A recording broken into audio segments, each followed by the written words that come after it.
We're so glad you're here with us this morning, here in person or online. We're really glad to be able to spend some time together in fellowship and in God's Word. If this is your first time here, we just want to welcome you. And for many of us, we actually got back from a retreat. And so we've been going through this series about in 1 Peter. And one of the place where we're at in 1 Peter is telling about leadership. And so what we did last couple weeks, sorry Sam, you feel a little exposed right now. That's exposing right here, okay, front row. Okay.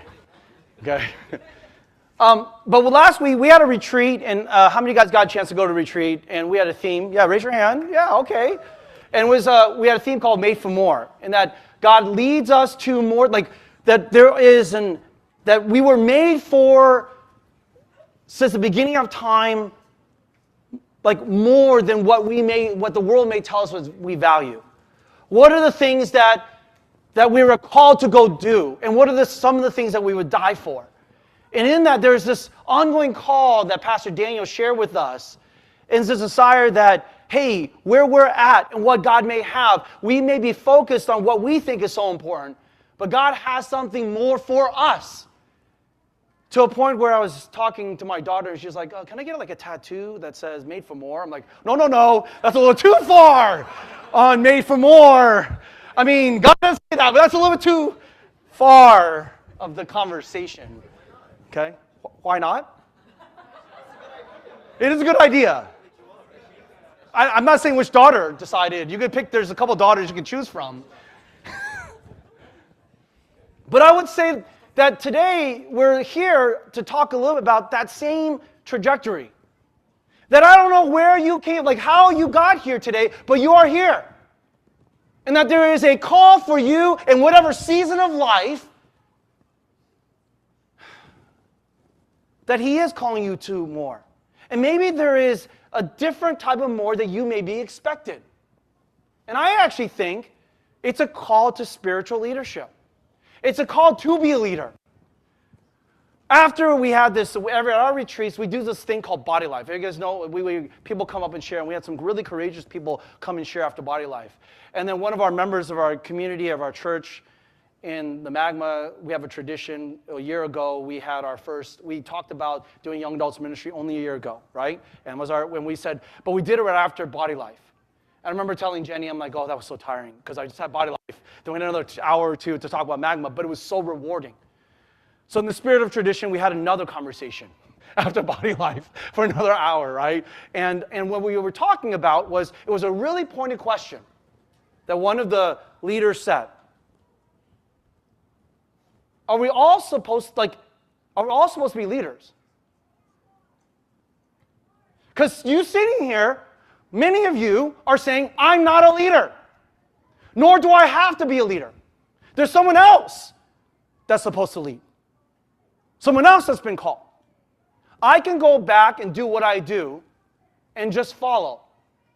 But the reality is that God calls us all to an aspect of leadership. In many ways, we may not know that we're actually doing leadership in whatever context. So some of you guys realize that you automatically have to be some level of a leader, especially when you have kids, especially when you get married. In different seasons, you may not recognize that there is this unique call to leadership. And I actually think, in the context of 1 Peter, that there's actually not just a call to leadership, there's a call to spiritual leadership. Let's go to 1 Peter chapter 5, verse 1.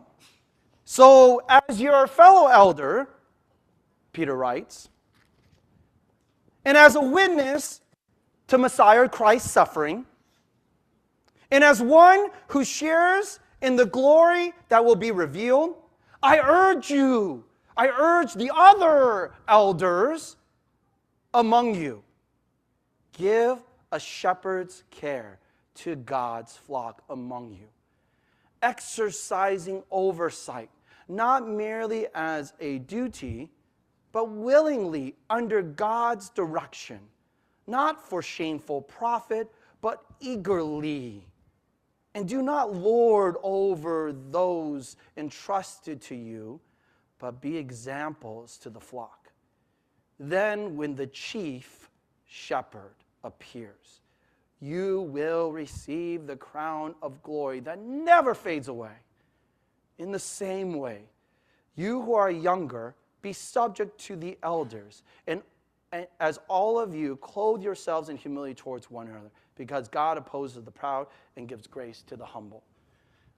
The word of the Lord. I have the blessing to spend some time growing up, just like coming across, like being able to have training and opportunity in leadership.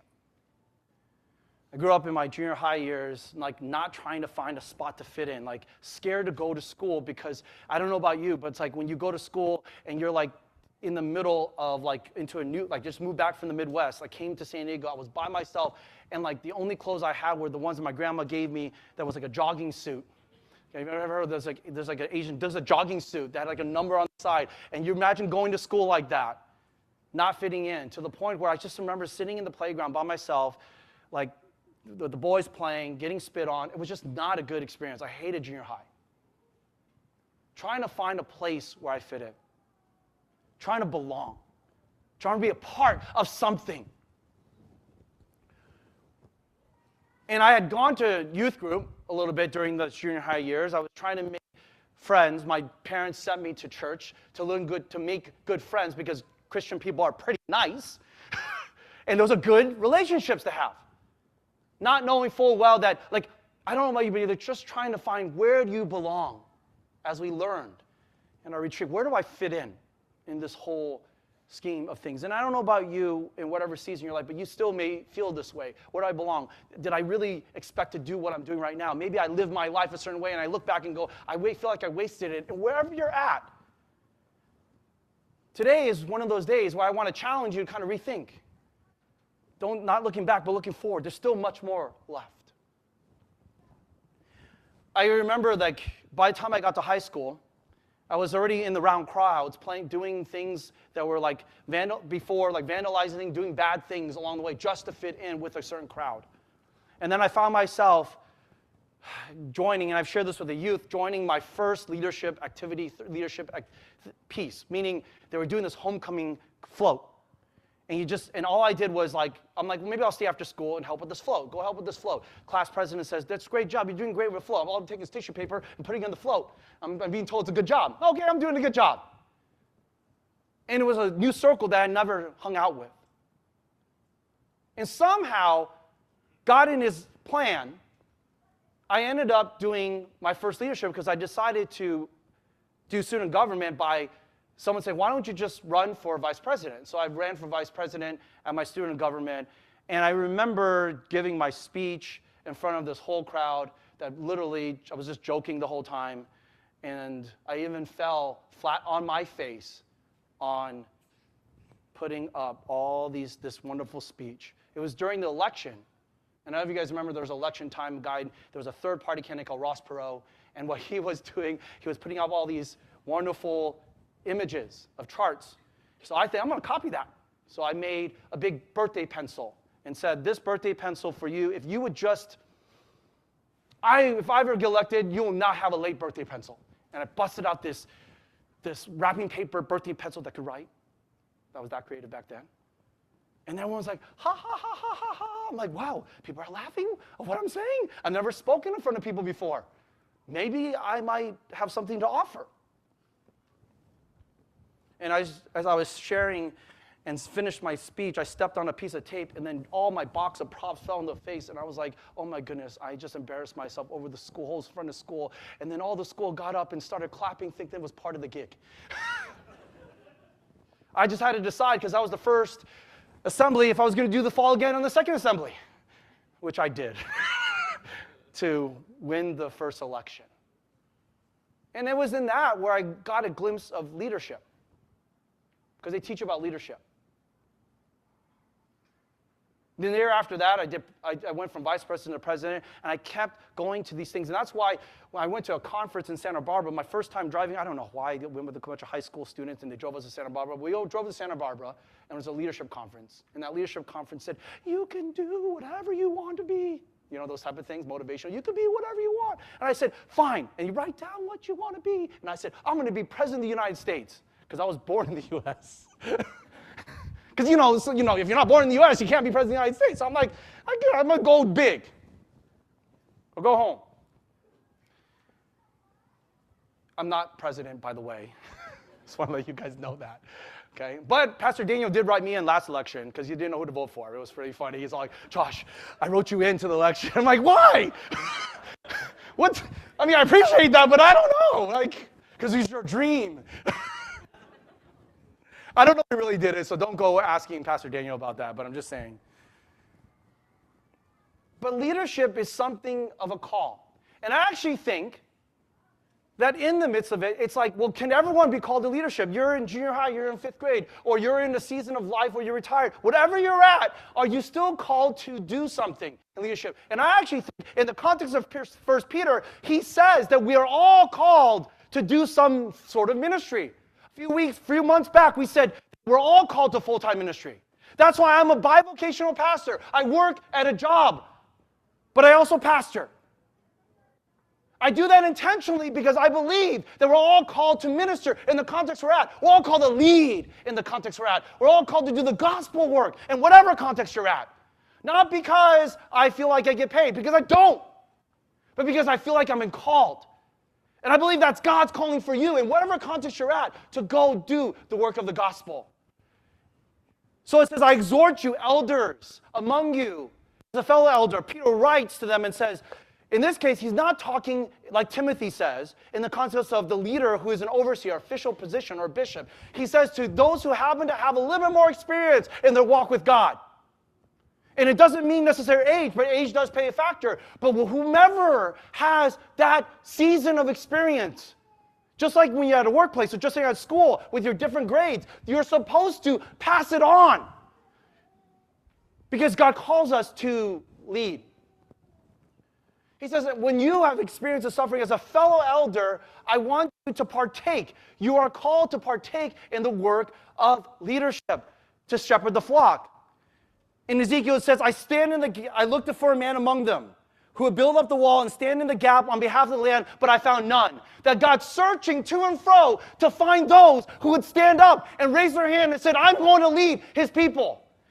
Because we live in a world, in a place right now where this concept of leadership, this concept of the gospel, the concept of the work of the kingdom is not being done in a way where it's focused on what I call elementary stuff.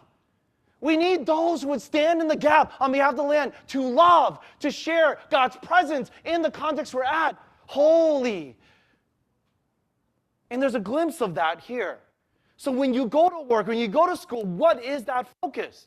But God looks for those who would say, I will stand on the gap on behalf of the land. In this context, he found none. In 1 Timothy chapter 3, it talks more about leadership. Timothy describes this construct, and he says, it is a trustworthy saying that if anyone aspires to the office of overseer, it is a fine work he desires to do. This is a kind of overseer, this pastor, this bishop, this leader. And it also talks about later on in 1 Timothy 3, deacons. Let me translate it because there is a place in regards to leadership. First, it says, if anyone aspires to the office, if you have a desire in your heart to lead God's people, it is a great thing. It is a fine work. It is good. That desire is something you should strive for. That's what it says.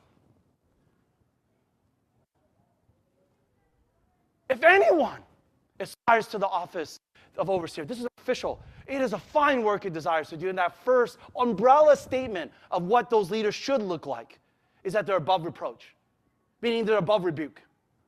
So I don't know what leaders you follow, but hopefully you find a leader that's just above rebuke. Like there's an umbrella, and then it talks about husband of one wife, temperate, prudent, able to teach, given to wine, or pugnacious. There's a whole piece that goes to that. But there's an umbrella statement. My leader, the leader, It is a fine work, a good thing to aspire to that role of spiritual leader, that role of leadership. Let me start with that. So when someone was asking me, is it okay? Should everyone be a leader? I said, yes. First, you're all called to full-time ministry. Second, it is a good thing to aspire to the office of overseer. It is a good thing. And as a matter of fact, the leader should be above reproach. And then for the deacon, the first thing is they should be respected. So I say above reproach and respected is some of those pieces, those aspects of that leader. The leader is eager, the second thing is. Let me go back. A couple of things. There is a passage where in Chronicles, 2 Chronicles 16:9, for the eyes of the Lord move to and fro throughout the earth, so he might find strongly those whose heart is completely given to him. That God continues to look for those who can be wholly given to him, so he can empower them to go do the work of God, work of his work here and now. Even more so, the spiritual leader leads others to seek to do God's will. It's God that does not call the qualified per se, but God qualifies the called. In other words, you may not feel like you're qualified, but God qualifies you because he calls you. And I know I didn't feel qualified. Sitting there. Remember my junior high. Even, I've shared the story, but I'm going to share it again. The fact that I can even speak in somewhat of a coherent sentence is an amazing thing. I know I'm not the best preacher, but I know deep down that anything I say in front is good enough because it's just all by him. Because I spoke with a stutter. I would never finish my sentences. Those who are here, because remember we shared a little body life, those who were there 20 years ago knew when I preached I never finished my sentence, and they were all annoyed. Sam's like, yeah, that's exactly, I know. Sam's shaking his head right now. Testify, baby, testify, okay? I know. But here and now, God has that call. And it says, for us, it says eager. The other, second point, is that God is eager that our leadership, spiritual leader, is to lead as a servant who cares. That you are called, yes, to lead, but that leadership needs to look like a certain way. It's a leadership, at least in the context, that it cares. There's a servanthood for it. And there's a couple ways it's described. It's shepherds. It's like the shepherd the flock, leader, elder, official or unofficial. Shepherd the flock that's among you. You're given authority. So you're going to exercise that oversight, but not under compulsion. Not something that you're just forcing them to go do, guilting them to go do, like fearing them to go do, shaming them to go do. Not under compulsion, but willingly, as God would have. Not for shameful gain for yourself, but eagerly. Another translation describes it like you're eager to serve. Not because you have to, not because you must, is that translation. But because you want. How many times have you said, I'm a leader and I'm eager? I'm ready. I'm ready to go. And out of care, out of service. You have to understand the guy who wrote this is a guy named Peter. And in John chapter 21, it's this moment where Jesus appears. If you turn there in John 21, you'll find that they were kind of sad. He was at a point of his leadership. He was in leadership for 3 years, going around with Jesus all over the place, doing some amazing things for God. And Jesus dies. He's in the tomb. His job was a fisherman. So what does he do? What would you do if you're mourning and grieving and you don't know what to do with your life? You were doing this for 3 solid years. Amazing things. So what he does? Let's go fishing. I used to be a fisherman. I'm a fisherman. I got to go fishing. See, it goes back to his old life. They're fishing because he knows how to fish. And then Jesus appears.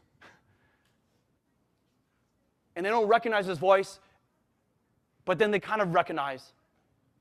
And then while they're sitting down, they finally recognize his voice, jumps out, all this crazy things that Peter does. And he goes there, and then he's sitting on the circle, and they're feeding the fish, and he prays. And then they recognize him. Like this amazing thing.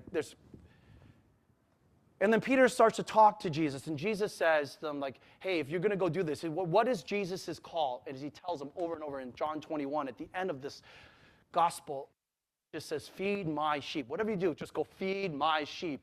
Feed my sheep. You need to be a shepherd. You aren't qualified. You literally just rejected me 3 times, but I'm saying to you 3 more times, feed my sheep. Restoring you in the midst of your failure and weakness. I need you to lead again. I need you to love again. I need you to care. That's this context of this leadership that's described. And here you find this idea where it's like John Maxwell, who's, there were 2 things that after that season of high school leadership, I remember there were like 2 things I was very interested in learning a lot about. One was on dating. So I read in every book I could on dating. Okay? Second was on leadership. And one of the ones I came across was this idea of Maxwell, and he describes this idea of leadership, that leadership is at the heart of it influence. The ability to influence others. And that the measure of that leader is the one who, not for them to find people who serve them, but the number of people they serve. Same construct, same idea. In the same way, do you know the difference between leaders, followers, and losers? Leaders stretch with challenge. Followers struggles with challenge. And losers shrink from challenges. True leadership must be for the benefit of the followers, not to simply enrich the leaders. And there's this idea of how we come in spiritual leadership. John Piper describes that spiritual leadership is knowing where God wants people to be and taking the initiative to get them there by God's means in reliance on God's power. In the same way, we come to John chapter 10. And it says, if you're supposed to shepherd the flock, as Peter says, as he was told, feed my sheep, he goes to John 10 and he just describes this moment where he was in that context. Where it says, like, Jesus, we actually went through this. Remember, we had a sermon series on the gates, right? And like here, there was this passage in John 10. It says, I am the good shepherd, and my own know me, just as my Father knows me. So I sacrifice myself for my sheep. This is the type of leader and leadership that Peter exhorts those who know a little bit more, the elders among you.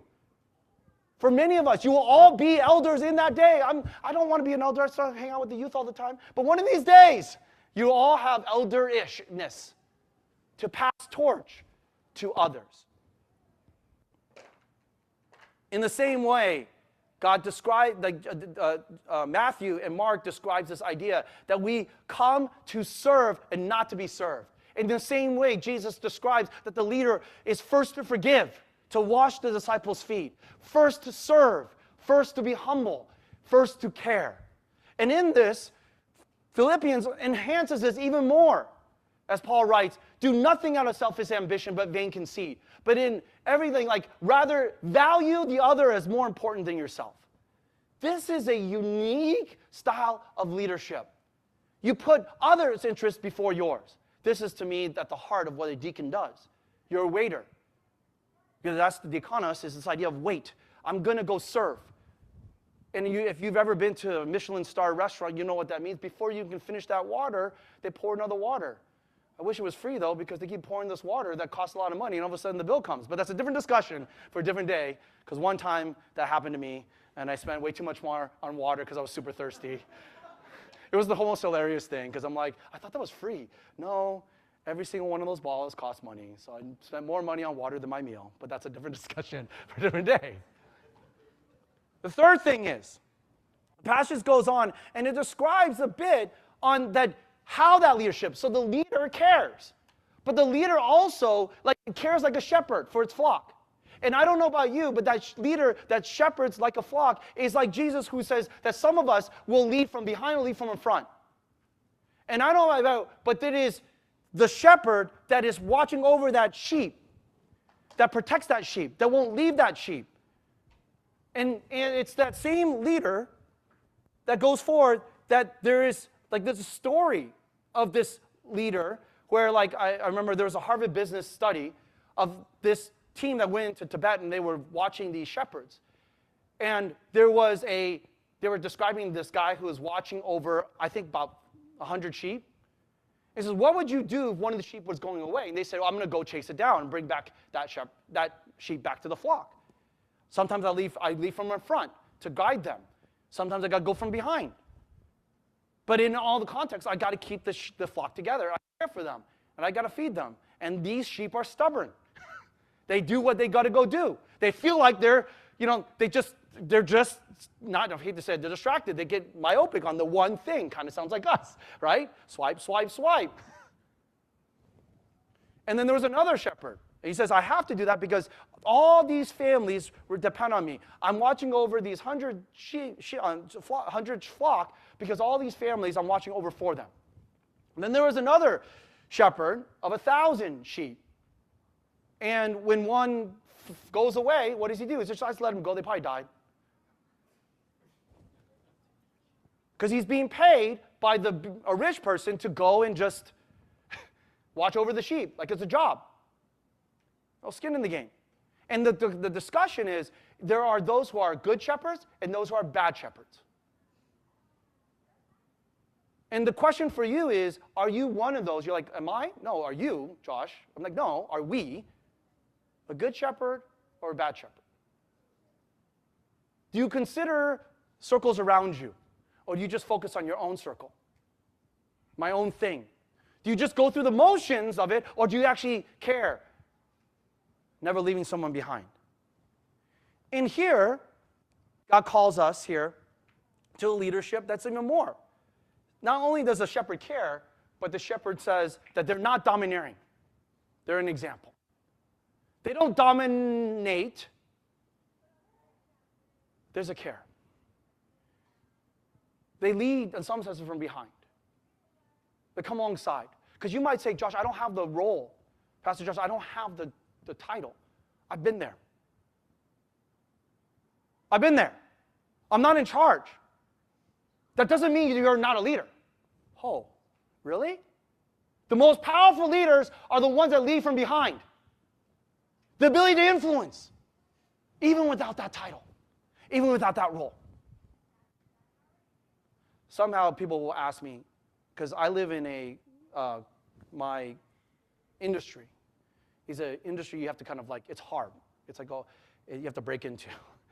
So people ask me, how did you end up being a C-level executive at this particular job?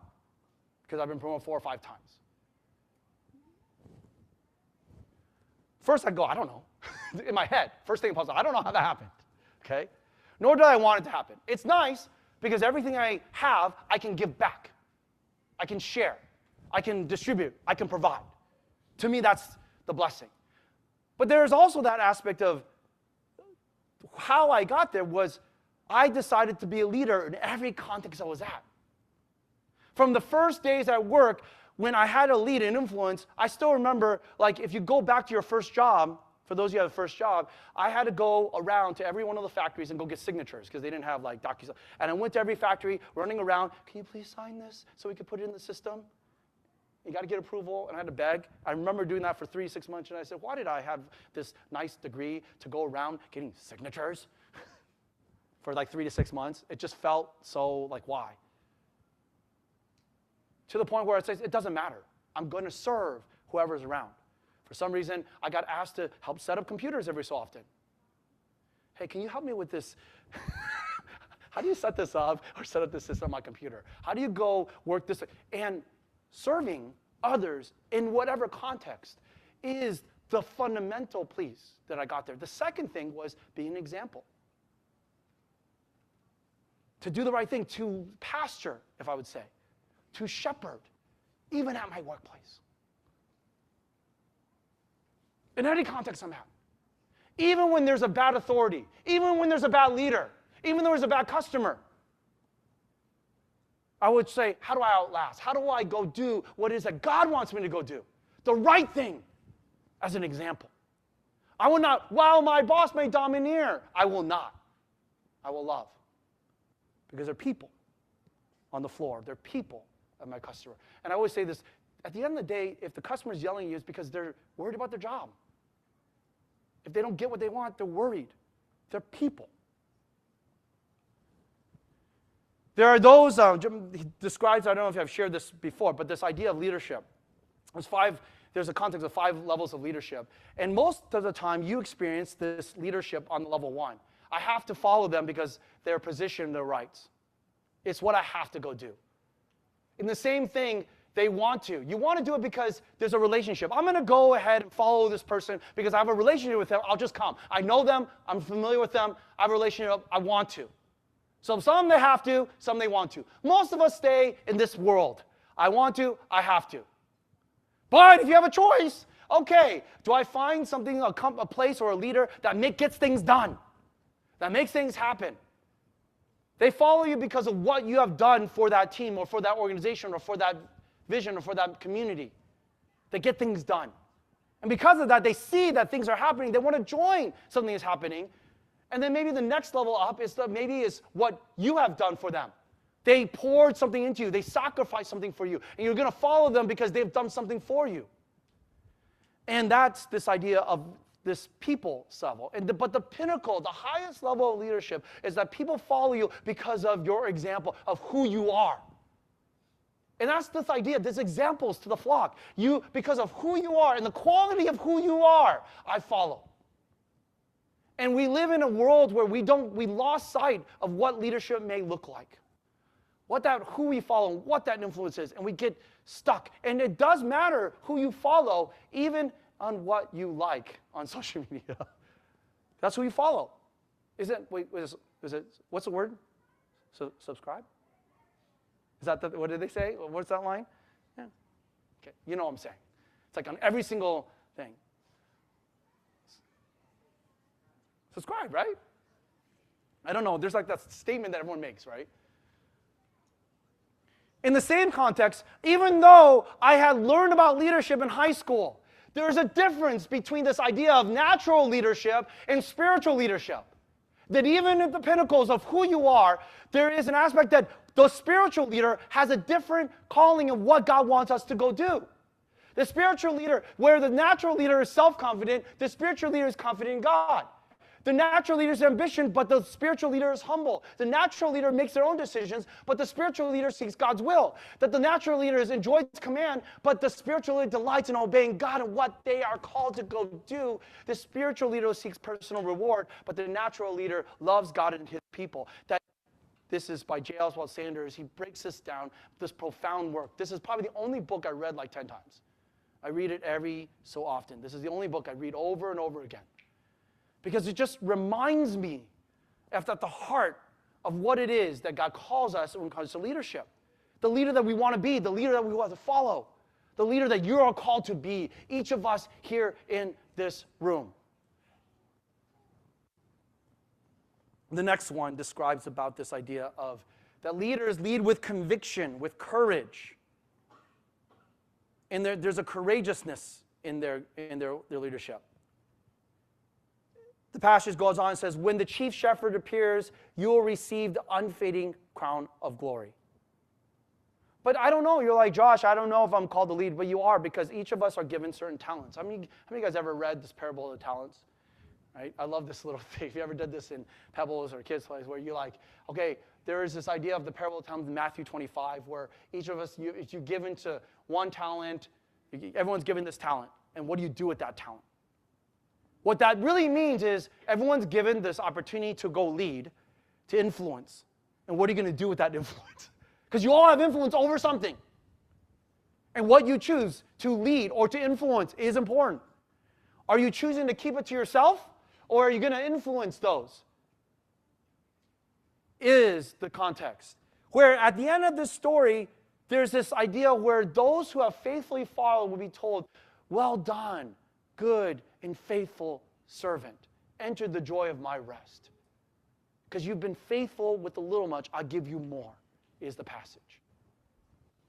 Leaders also are accountable in that day. Because when the end of it, it's not only that you want to be able to say in your heart that you fought the good fight, you finished the race, you finished the task, that deep down you have done what you are called to go do to influence in the context you're at. And then finally, it gets to this passage where it's like leaders are accountable. So there's this, likewise, You who are younger must be subject to your elders. Clothe yourself with humility towards one another. For God opposes the proud, but gives grace to the humble. In Hebrews chapter 13, verse 7, the same thing enhances this. It says, obey your spiritual leaders and do whatever they say. Their work is to watch over your souls, and they're accountable to God. In other words, all authority ultimately will be held accountable in that day by God above. All authority. And so your work you do in the place that you influence does matter. Good or bad, in whatever season that you're at. In our church, we actually have this idea of leadership. And we have these leadership expectations. And again, some of you guys are just visiting, it's okay. But there are some basic things that when we talked about what are some of the expectations in any community, any life together, any relationship. Relationships work in the context of expectation. I expect you, and you expect me, and in those expectations, if those expectations mismatch, you kind of like want to walk away. It's like in a marriage. If you like, I expected you to do this, you don't do this, so we argue. At work, I expect you this, we're not doing this, so I'm going to go look for another job. I expect you at church to do this, so I'm going to go find another church. Like expectations. As a leader, here are the expectations. We have general requirements for activity. You can't see this. I can't even see this.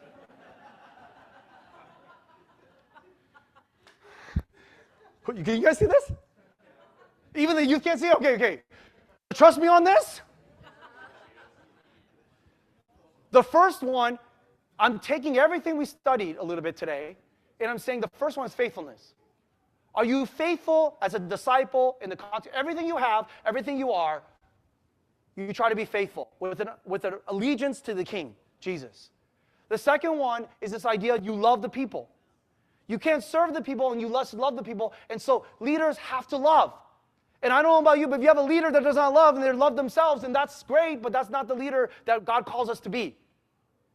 The third one is this idea is that you're loyal. There's a chesed love. Remember the loyal love. There's a commitment. Some of you guys know the origin story in our church where that came from when Brother Sam shared a Bible. There's a loyalness that landed into our community. But it's not because of that statement, but it's because the Bible teaches how do you stand by each other through thick or thin, like a family. How many of you guys can get rid of your family? Okay, there's no laughing because you're like, I'm still thinking about how to do so. But the idea is that you're just with them. Loyally. There's this idea where we must go be God's presence incarnationally in the gospel centered in Him. When we did our community in church, I don't know about you, but it was the conviction for many of us as we go do a lot of church, like there's a lot of communities that are focused on whatever they need to focus on. Multicultural or a certain theological teaching or a social issue. But at the end of the day, when we gathered this community, the hope was very simple. I just want to talk about Jesus and His love. Because at the end of the day, that's what I think I'll be held accountable for. That I love Him, that I love one another, and that I influence others to do that same thing. That's what I want on my tombstone. And the fifth one was what I said, are you courageous enough to be teachable? Are you courageous enough to take risks? Are you courageous? And then we talked about this idea of, that's the general stuff that we talked about from the text today, summarized. But I love to go through this because you're like, Pastor Josh, how do I practically do leadership? What can I do to be a leader? And I'll say the first thing is show up. I'm not saying, for those of guys, we love this, we grew up at a certain age called G.I. Joe. Showing up is half the battle. You ever heard that before? G.I. Joe, yeah, showing up. So I took that from them. But I use this idea of be there. Can you just show up? Do you know how hard it is to show up to stuff right now? Someone was describing to me, like, we were talking about, like, who's going to show up today from East Bay? Who's going to show up from wherever it may be? Showing up is half the battle. Then it's showing up and actually being present. That's another level. But I'd rather you show up and not be present than to not even show up at all. I know the bar is so low. But my take is if you can just show up to small group, even though it's really hard, if you show up and there's some piece of gospel and kingdom stuff, then maybe you'll be reminded to keep going to the very end, not sell out to the things of this world. Just show up. Because every so often you'll be reminded that there's so much stuff in this world that's of worldly, that's garbage that'll end, But here and now, you're reminded, oh yeah, I'm going to keep going. We're going to keep going. You guys get it? Show up. And leaders will show up. They prioritize things to show up. I'll show you. I try to set an example. Okay, I'll just share this inside. I'm not trying. I work a lot. I have a lot of travel. It's not great on the family, but I don't miss Sunday. Most, like 95% of the time. Could I? Yeah. Is my job required? Yes. I also don't miss Friday. Because I believe how important showing up is. You know, but that's your job. Sure, but I don't get paid. I feel convicted. Courageously. To show up, to be example. Because that time frame, like that calling for you, is the same calling for me. You're like, oh, no, you're that role. Your calling is the same. I'm bivocational, doing ministry in the context of America, just like you are. And showing up is the first thing. Second thing is, the Bible teaches about leaders. If you are a leader in an official capacity, do you know what the spiritual gift of leadership, like what they tell you to do as a spiritual gift of leader? Do you know what they ask you to go do? Leaders should, like, preachers should preach, teachers should teach. Leaders should lead. No, leaders should be diligent. That's all it says. At the heart is influence, but the leaders are to be diligent. Diligent is you're predictable and you follow through and you're diligent in what you do. That's what you need. How would you find a flaky leader? Would you ever follow a flaky leader? That's like leaders are diligent. So there's a diligence. And then there's a priority. Leaders put others above themselves, put things above themselves. Leaders get to a point where they understand there's an aspect of humility. They're willing to yield to others in the context of whatever they want to go do. And at the end of the day, they initiate. I said leaders influence, but the next message or the next topic is not only do they influence, but they initiate. I love the thing when I remember when I was in high school, you ever do this where you're like, oh, I don't have any friends. That was a little bit too aggressive. Sorry about that. I don't have any friends. So what you normally go do, I'm going to wait till someone comes to talk to me. Ever done that before? Okay, Jenny's like, no, because you're very confident. Good job. God's giving you a level of confidence. But I appreciate the interaction here because it didn't go with my analogy. But all good. But I remember being so insecure. And then I remember waiting for others to initiate. And then I said, you know something? That's not their leaders will go initiate. There was a time where it's like, if you ever been a leader, you just are always initiating. And you would like to people initiate with you, but at the end of the day, leaders will just, how are you doing? Like, you start it. You initiate it. That's how you do the influence. You're like, how do I become a leader? Just go initiate something. Like, start something. You're forced to when you have kids. You're forced to when you have responsibility, because when you're given that responsibility, you have to go initiate.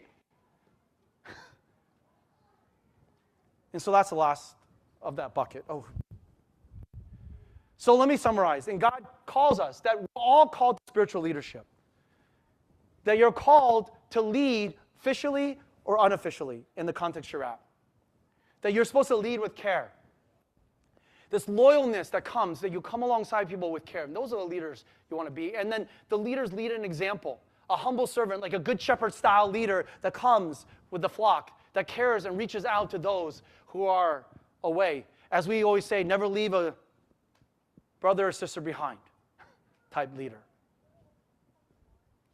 Leaders lead with courage and conviction and confidence. This idea that this courage and conviction comes, that they won't domineer, but they need to go do it. There's an eagerness that goes to it. And leaders lead from behind.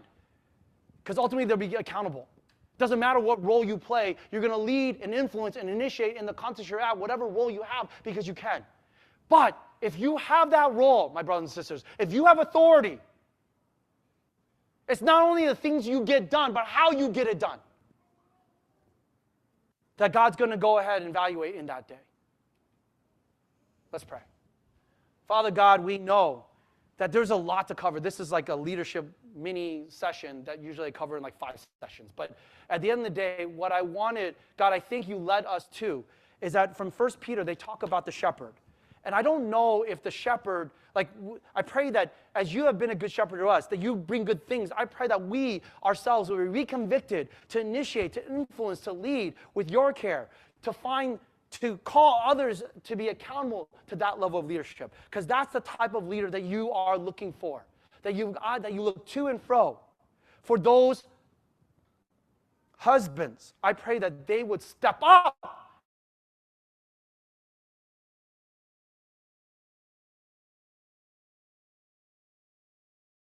I pray that they would step up to know how that leader, to influence, initiate, but not lord over or domineer. Because I know how that could be, because you're frustrated. I pray for the youth, where some of them I know are being leaders in their school places, or their clubs, or in the context, or their hobbies, or their interests. And I pray that in their leadership, that they would not be a leader that is selfish and worried about their identity, but don't worry, to have confidence and boldness to go forward and to love and care for those who they lead. To ask the hard questions, to love in a different way. For those of us who are leading in our churches, and many of my brothers and sisters here lead in whatever church, or small group, whatever context they're at, I pray that there would be an extra renewed sense of love and care for those who are meant to share. And for some of us, we feel weak, and we're grieving, and we don't have enough capacity, and our cups are empty. I pray that you would fill it with your love, and that even in the midst of that feeling of not leading doesn't have to come from above, from up here, but leading comes in the little things, in the ways of initiating, in the ways of even asking for help. That if they would initiate that they would experience your presence, your love, your healing. I pray that will be a bold moment of leading. God, may you continue to do that work, that the work that you started in us will bring its completion in that day. We give you praise, we give you glory. In Jesus' name, amen.